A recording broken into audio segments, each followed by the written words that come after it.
Morning, everybody. Good day. We've got the wireless mics. We have Jack Curry with the wireless mic. Would you like to start? Aaron, you've had about 60 hours to absorb what happened in Game 4. I'm just wondering what kind of reflections have dominated your thoughts across those 60 hours? I mean, the last couple of days has been tough. You know, anytime you pour as much and as many people pour as much into the season and you get to the postseason, you get that opportunity, and then all of a sudden it's finished. You know, it's difficult. It's not, you kind of go numb. You know, you play back every scenario, think about, you know, where you could have done some things different. You know, you think about some of the great things that different guys did, and you reflect a lot on the season. But, you know, it's difficult when you have a great opportunity in front of you and you feel like you have the people to get it done, and it comes to an end like it did. None of us have ever had to manage an elimination game. So in trying to get inside your head about Game 4, just a quick flashback to the third inning. Mm-hmm. When the hit by pitch happens and then the soft single by Pierce, Right. CC had allowed 6 base runners in the first 12 batters at that point. You have a string of righties coming up. Why not, or was there any thought of getting Robertson up earlier? Because I know he got up later in the inning. Yeah, there was. I mean, we had him moving around the previous inning, so getting prepared. So there was some thought about, you know, after the Benintendi hit batter, like maybe that's the spot. You know, I also felt like, and with CC, you know, there's times throughout the year where, you know, we're a little more aggressive in getting him out of there because we feel like, you know, you can really recognize his stuff falling off. I felt like stuff-wise he was okay. And, you know, with going into that game, obviously we had Robbie, Britton, Betances, and Chappie well-rested and knew we could get length out of them. I think where the decision for me came down to balancing, all right, if we got 6 or 7 potential innings out of those 4 guys, you know, when is the right time to make that happen? In my mind, it wasn't a clear decision to say CC can't get through this, or CC, and I thought there was great value if CC does get through the third, knowing we have those 4 guys in a 6-inning scenario, so that if there was any bump in a road with those 4 guys along the way, in a 6-inning scenario, I thought we could absorb it. Beyond that, I thought we were playing a little bit with fire. You know, CC ends up getting JD and Bogarts out, and then Kinsler smokes the ball off him. And at that point, after the Kinsler one, I just felt like we need to get him through Bradley. You know, he jams Nunez for the next hit. But I mean, those are the decisions, especially in the postseason, that I understand come under the microscope, are very, you know, it's a little bit gray. You know, it's easy in that spot to just kind of, I'm going to run and go get Robbie in this spot. But then maybe we're leaving ourselves a little bit short going forward with a guy that I didn't think was overly off his game in CC. And as it turns out, you know, after the leadoff homer that Britton gives up, you know, they go on and shut him down for 6 innings. And I feel like we weren't up against it with any of them as far as, you know, overextending them. You know, I was able to go get Robbie for the JD at bat for Dellin later in the game. But you also understand that those are the close decisions, and you know, in a way cost us, because you know that was the inning ultimately that we weren't able to overcome. Sweeney. Aaron, that one and the decision with Severino the day before, do you feel like now looking back that those were things that, because you and Josh sitting on the bench had never been through, sped up for you in that situation? No, No, I think it was very clear for all of us of, how we kind of envisioned things playing out. I never felt like anything sped up. It was a decision. And I think looking back at the game 3 with Sevy, where Sevy I didn't feel like was on top of his game. And I think that's the one that I look back where I say, all right, I probably got greedy with Sevy in the 4th there with wanting to get him through the bottom of the order. And he came out and really struggled, obviously. And then it kind of snowballed. I think the thing's a little bit different in Game 3 is that we weren't quite as well rested with all our leverage guys, so we would have had to dig deep to battle back in that. But the Sevy one, after the 3rd inning, is the one I look back on that I should have had him out of there because I sensed that he wasn't on top of his game. I felt like they were having a lot of good swings against him, and I probably got a little greedy thinking he could get through the bottom of the order there in the 4th. We asked you a lot this year about your offense and the inconsistency, runners in scoring position, things like that. There were a lot of things that you pointed to that should even out over the course of a year, and it seemed like they never did. Is there anything that you saw that broke down with approach or just results? And is there anything you would want your hitters It seemed to do like they different? never evened out. You kept getting opportunities, and the hits with runners in scoring position never came. In the series. Yeah, and during the course of the season too, it seemed at times. It seemed like those numbers didn't even out for you. I think during the season they were pretty comparable. If you look across the board, as far as what we're, in a short series, look, the team that gets sent home is probably not going to get those hits, ultimately. And that's the reality and the harshness sometimes of postseason baseball is, the teams that come up with those big hits or come up with the, a big extra base hit or a home run with runners on base in a big spot, those are oftentimes the games you win and move on. I would say, I know because a lot of you guys ask me all the time about the relying on the home run, and, I bristle at it sometimes. It doesn't mean we're not searching for the perfect offense, the best we can be. I think sometimes, there's the perception that in a situation you can just pull a single out of your pocket with runners in scoring position, and it happens. It's not that simple, and guys are trying to have those at bats. But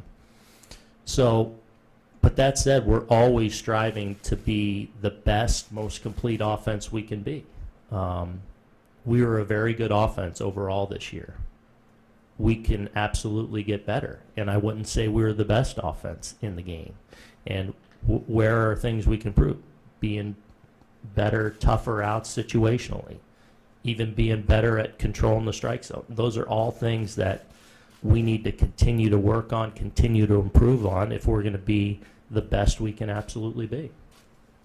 Andy to the left. In addition to the reasoning that you just articulated with the pitching to those 2 questions, was it also a factor, like do you have in your game planning or in the analytics you're trying to set up certain matchups, whether it's Lynn against the top of the order for however his stuff plays, or you want Robertson to face certain guys, and does that contribute to trying to extend the starters and trying to strike a balance there because you're waiting for a certain matchup with a certain reliever? Right.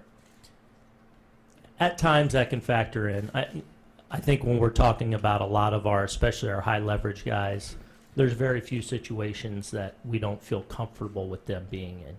Yes, in a perfect world where you're trying to get certain guys to a certain point of the lineup, but especially in playoff situations where situations are so magnified and so important, obviously, anytime we have one of our high leverage guys going, it's usually a matchup we feel at least decent about.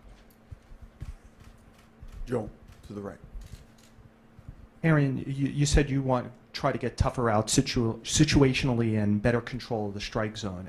I just wonder in basketball, if you had a bunch of 5'10" guys, you're probably not going to block a lot of shots. Do you have the people in a lineup to be tougher out situationally and better at controlling the strike zone? Sure. Yeah, I think we have the people to be an absolute elite offense. We had some guys that had outstanding seasons, some guys that had probably years that were down for them personally. But I think overall, we absolutely have the pieces to be an elite offense in so many different ways. Now it's on them, it's on me, it's on us as coaches to continue to improve, to get to that level that we feel like we can reach. And I feel like we're so close to that, but we all have to get a little bit better if we're going to get ultimately to where we want to go, and that's to bring another championship home. Dan over here and Mark in the back. One of the things that people talked about when you were hired was getting through to Gary more. Obviously, this year was not what anyone wanted. How do you fix that going forward, and what do you do differently than last year? I think in a lot of ways, I'm all in and believe in the player. I think Gary is going to absolutely realize his potential. And as tough as this year was at times for him, there's no doubt in my mind that he will benefit from all that he went through this year. And I believe we're seeing the strides that we're pouring into all year and hoping we would start to see. And I think by even this last series, the last at bat, which I thought was a championship caliber at bat, he was getting to that point. Unfortunately, it ended and we don't get to continue to see him. But, this offseason, the work continues for him, and he knows that. And I think the end result is we're going to be talking about a very polished, elite level player. And I think this year and some of the struggles that he went through we'll look back on as a contributing factor to that, because I think there are a lot of lessons to be learned this year from my standpoint, certainly from Gary's standpoint, and how he continues to grow at such an important position for us. Mark in the back right. Aaron, you're talking about the offense and having the personnel you think to be elite. Does this require then, if you have the personnel, some kind of tweak in the way that they're up there with their approaches? Because you talk about going up there with strike zone discipline, but the intent to go try to drive a pitch for extra bases. Doesn't that seem to go counter sometimes to making contact in like the situation per se? Do those things square up? I think they do square up, and they should square up. Typically, as a player's home run rate improves over the course of a career, so too does his contact rate. I mean, in theory, those things should kind of go hand in hand. He should be becoming a better hitter along the way. Obviously, we're going to have tweaks in personnel, as the winter unfolds and the roster inevitably has some tweaks to it or changes or whatever. And hopefully whatever additions, subtractions we make better complement us as a team, as a roster going forward. But look, I think it's about continuing to grow as a hitter, and I don't think that power and the ability to put the ball in play or the ability to be a tough out in a tough spot are mutually exclusive. Over to the left, Christy. You talked a lot about improving and getting better. After 1 year in this job, how will you improve going into next year? What will you do differently? I think, obviously, having never done this, coming into the organization when I did last year, kind of learning about the organization, about our players, getting to know guys, all these things that you do on the fly and kind of rapid fire. I feel like going into this off season, you know, knowing my players as well as I do now, knowing my staff, knowing the front office, hopefully that puts me in a better position to hit the ground running in the off season.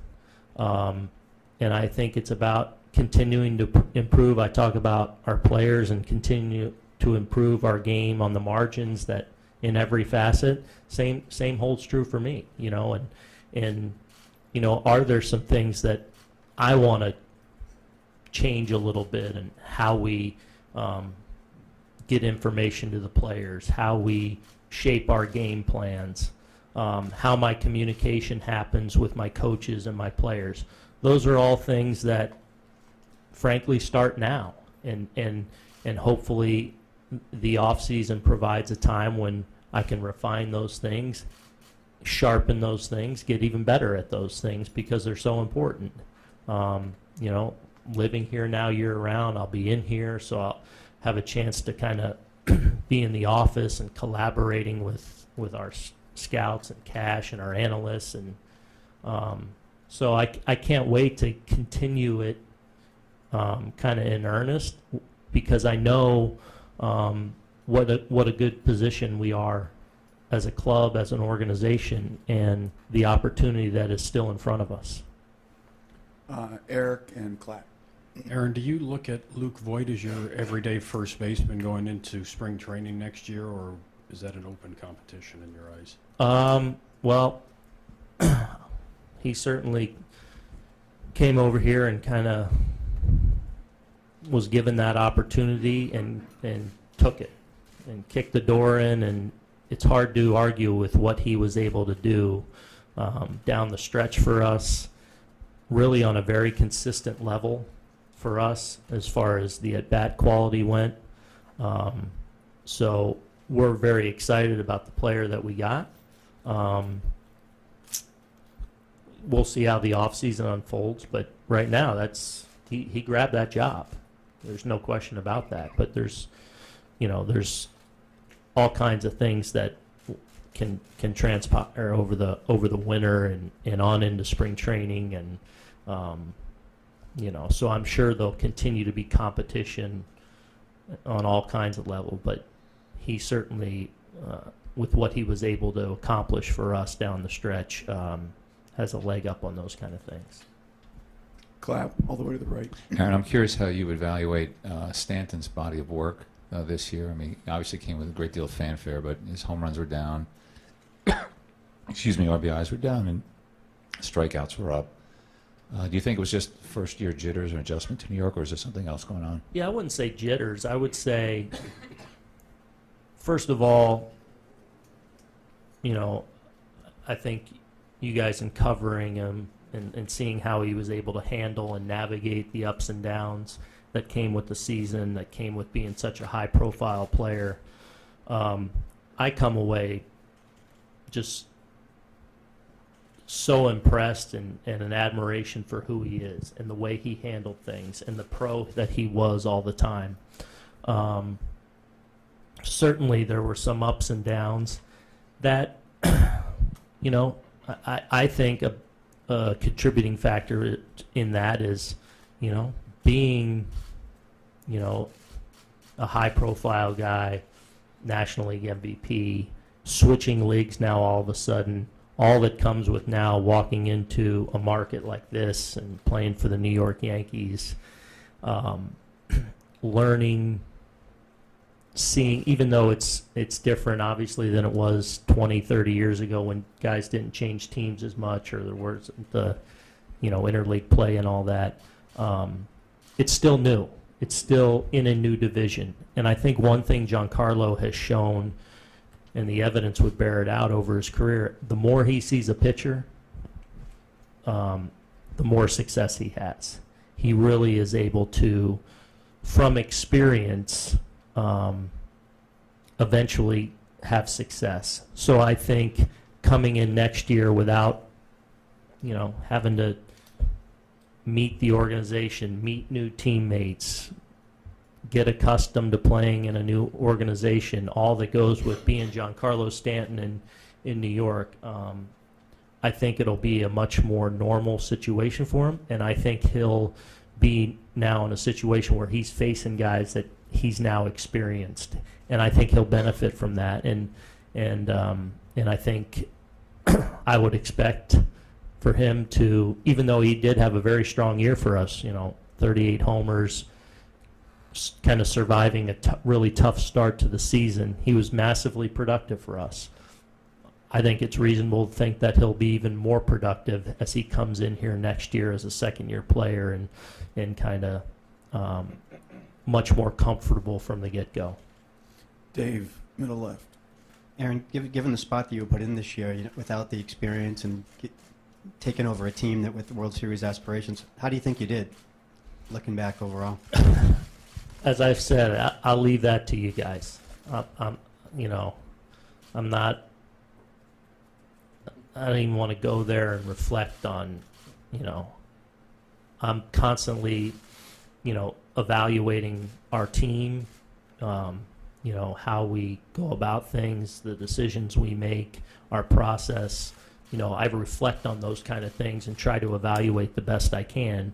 But as far as then evaluating how I did, I'll leave that to you guys, honestly. Who else? Bruce in the middle. Aaron, what's your message to Yankees fans on why you believe the season's over now and why it will be different next year? First of all, our fans are unbelievable. And I know many of them are heartbroken like a lot of us are, because I think we understand of the potential of this club.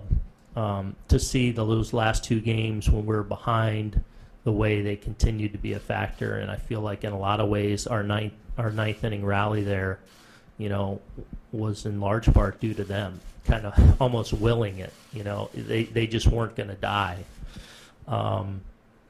And my message, as my message was to our players, is I think we all understand that we're capable of big things, and I think we are on the short list of teams that legitimately can think we can win a world championship. But we got to get better, and that starts with me. But it starts with all our guys, like going into the winter, like understanding that a lot of guys did a lot of amazing things, a lot of successful things, but we got to continue to be obsessed with getting a little bit better in every asset. And from my standpoint, that's kind of starts now, like diving into being a part of, what we do in the winter as far as being here, collaborating, talking baseball. How can we be better? How can my process be better? How can my communication with coaches and just getting information to players? And ultimately, our biggest job is trying to get our players in the best position to be successful. And that's an ongoing process, trying to develop that. And but ultimately, it's continuing to get better on the margins in every aspect of the game. And that's our expectations. We're not far off at all. And, I would say I can't wait, but I feel like I'm in the midst of living like I can't wait to continue to chase this thing. Ed in the back, middle. Thanks. From what you perceived the job to be before you started the first game, now the season is over, did the reality match the perception? I would say, how do you really know? I would say to some degree, yes. But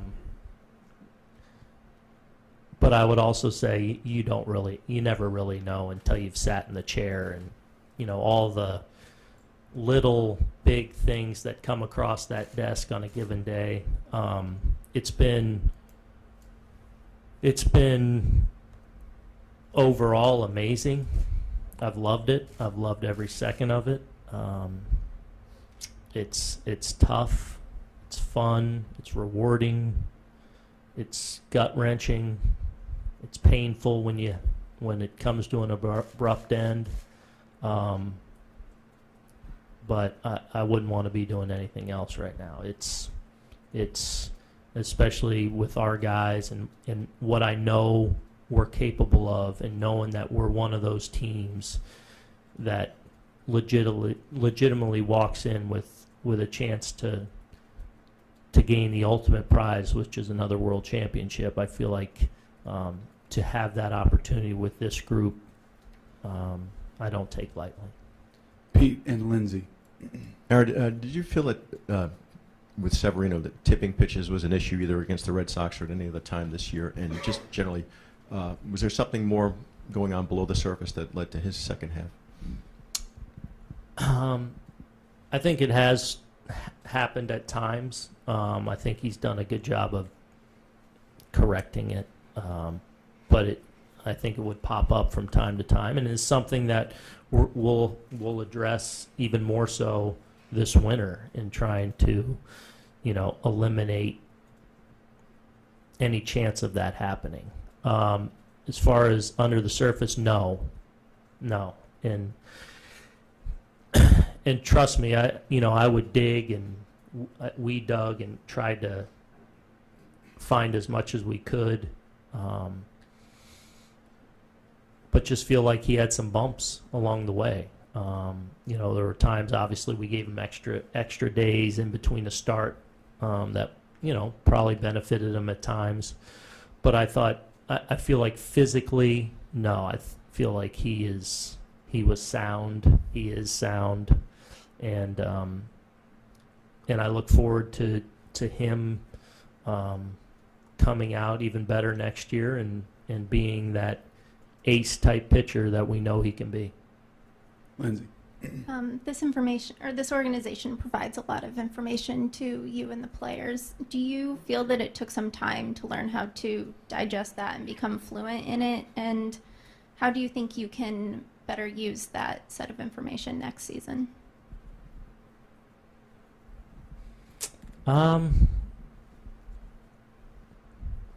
Sure, it takes a little bit of time, I guess. I felt a pretty good grasp of it early on, but hopefully with each day, with experience, hopefully it becomes even more clear, and hopefully I understand it even better. Hopefully I understand how to distribute it and get it in the hands of players, and ultimately, again, getting back to trying to get players in the best position to be successful, and that information and how to get it to them and how much is part of that. What was the back end of the question? Sorry. How can you?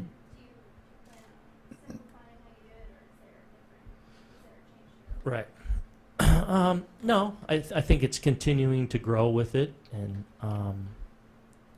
hopefully the message is always on some level simplified. I think the best information is delivered simply, and so it doesn't.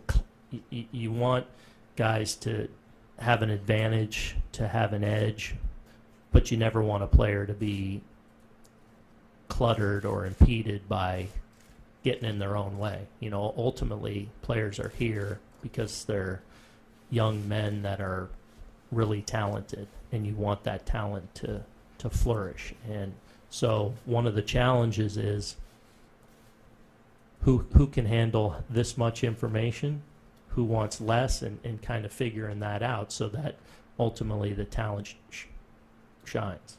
Dan, to the left.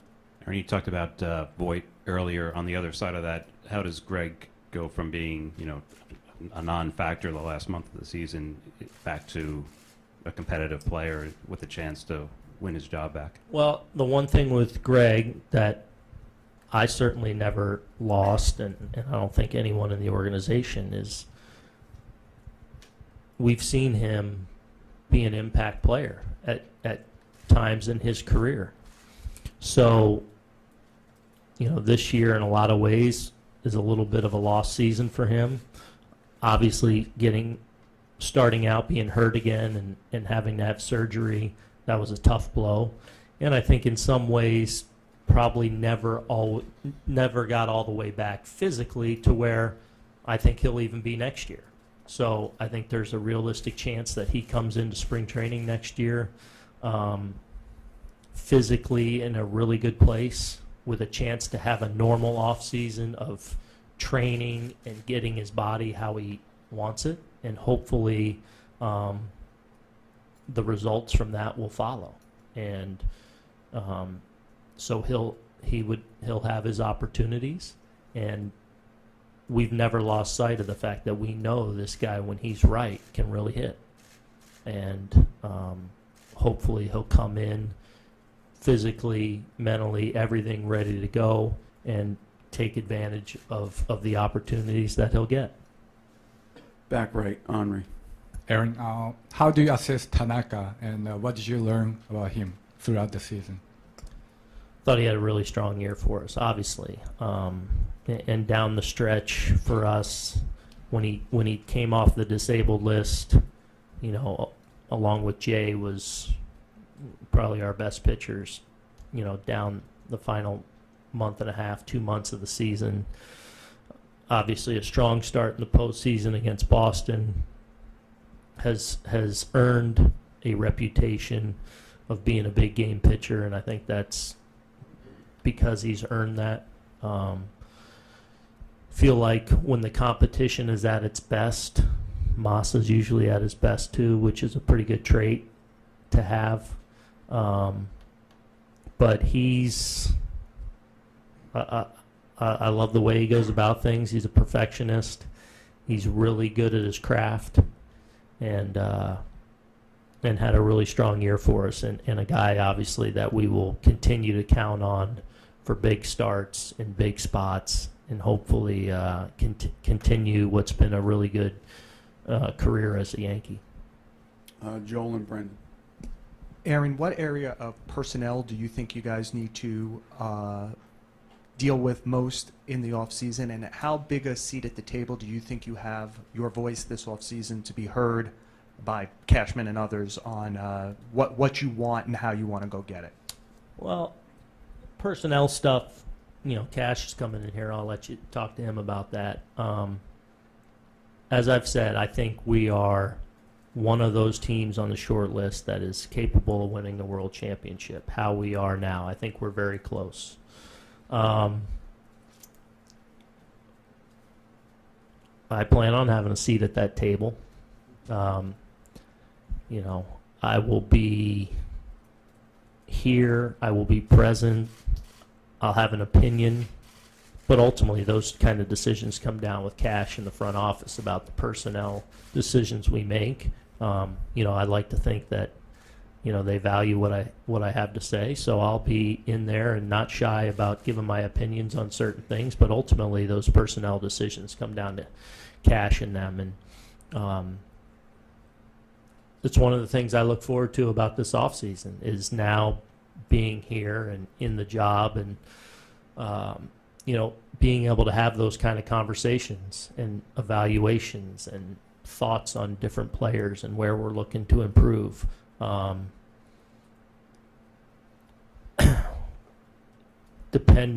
There's so many dominoes that happen that if you make a big move, how it affects things. But the bottom line is I feel like we're close enough to where the right tweaks maybe are what puts us over the hump.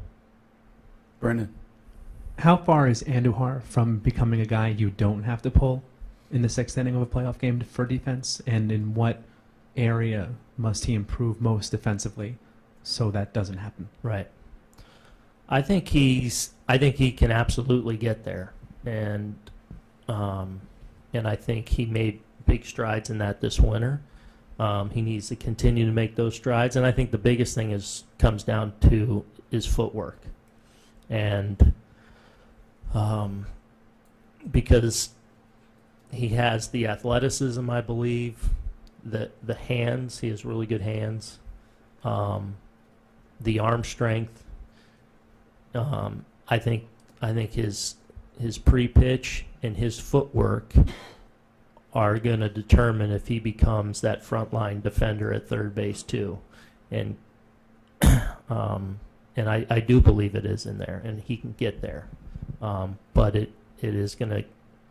We need to continue to work at it, work hard at it, and this winter will be important for him as far as that goes, and I think it's really important to acknowledge of what a great season, though, that Miggy had, and that includes defensively, because when I got this job, there was all kinds of questions on that side of the ball, and I think he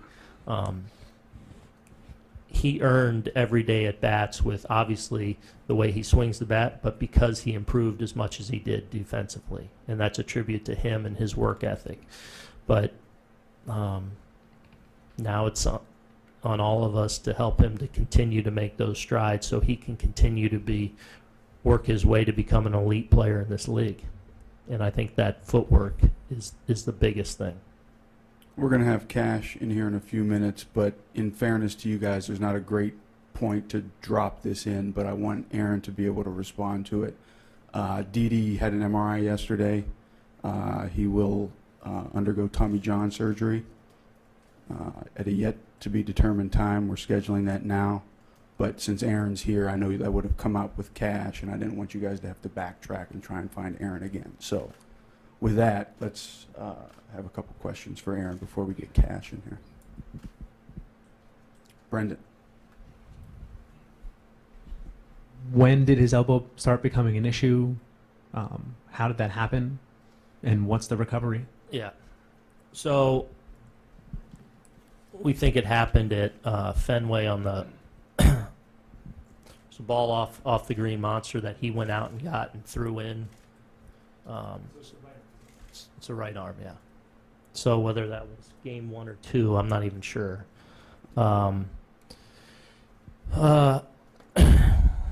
And he felt something then, and just kind of being the player that, as tough as he is and as non-dramatic as he is, just kind of played with it the last couple of days. And but so we had the MRI, and it revealed a tear. So he'll have that. We're optimistic that he'll be back at some point during the season. I don't want to speculate too much on when. It's obviously different than a pitcher. You know, he's not coming back on the mound, and so we think there's a realistic chance that he plays the bulk of the season with us. But, you know, that said, obviously, if surgery's next week, we'll know a lot more after the surgery as far as the timeline goes. But we are optimistic that he'll play a lot of the season with us. Andy to the left. Is Glaber someone who you see as more of an emergency shortstop, or could he play for a long stretch? Either. I mean, the off season will unfold, and what's our roster look like, what's our personnel will depend on that. I think Gleyber Torres is very capable of being an everyday shortstop. Obviously, we love him at second, and with Didi, obviously we like having him at second. But those will be, decisions that become more clear over the next few months as our roster shakes out and who we have, and are we in a stopgap situation? Those kind of things that would be hard to predict at this point. But we feel like Gleyber would be capable in an everyday role, or like he did this year, where he moves over and spells a guy from time to time. Jack and Billy. Jack, go ahead. Aaron, I know that this might be a question for Brian, and I also may be asking you to forecast here, but can you go into 2019 planning around him, or do you have to act as if you might not have him because you don't know what happens post-surgery? Right.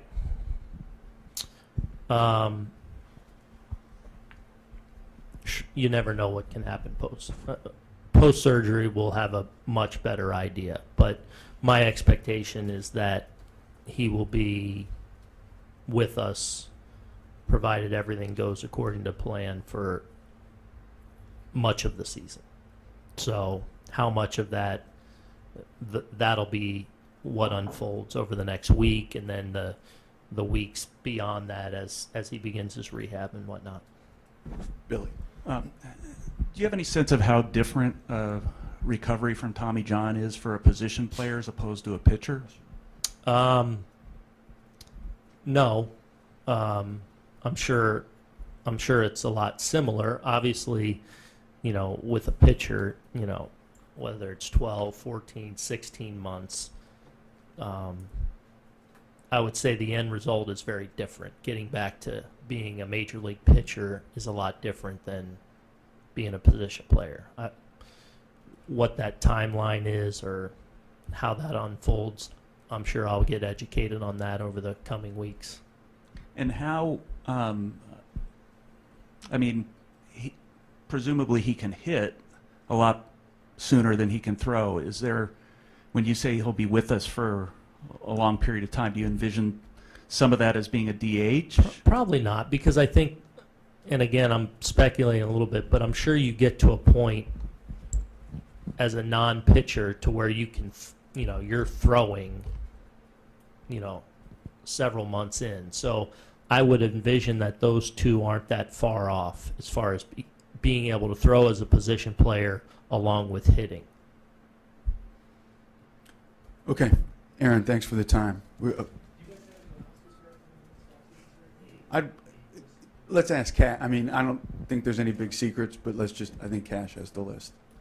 Thank you to all you guys. I appreciate the relationship I have with a lot of you guys. Thank you. We'll have Cash in a couple minutes.